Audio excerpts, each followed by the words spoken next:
नाही, माझा काही धनंजय मुंडेंना मंत्री करण्याबाबत काही विरोध नाही. मी उलट त्यांना शुभेच्छाच दिलेल्या आहेत. ते शेवटी माझ्या जिल्ह्यातले आहेत, माझ्या शेजारचे आहेत आणि माझे आणि त्यांच्या कुटुंबियाचे गेल्या अनेक वर्षाचे संबंध आहेत.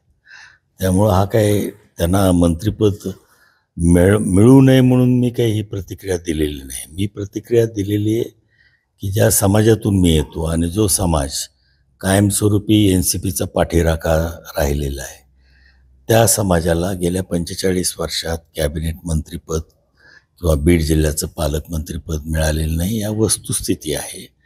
आणि ही खंत मी बोलून दाखवली. बाकी काही त्याच्यामध्ये कोणाला विरोध करायचा किंवा मला माझं घोडं पुढं रेटायचं असं काही माझा प्रयत्न नाही. पण समाजाची जी खंत आहे ती मात्र मी बोलून दाखवलेली आहे.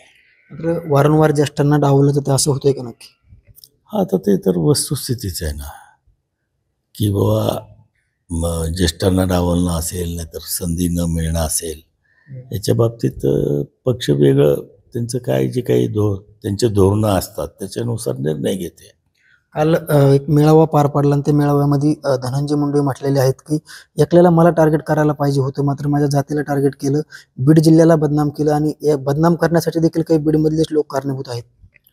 नाही पहा, आज बीड जिल्ह्याच्या म्हणजे संतोष देशमुख यांच्या हत्येमध्ये कोण आरोपी आहेत ही नावं जगजाहीर आहेत. आमचा प्रश्न एवढाच होता की अतिशय निर्घृणपणे एखाद्या सरपंचाला खंडणीच्या कारणावरून तुम्ही मारता, ही बदनामी मोठी आहे का आम्ही जे बोललो ती बदनामी मोठी आहे?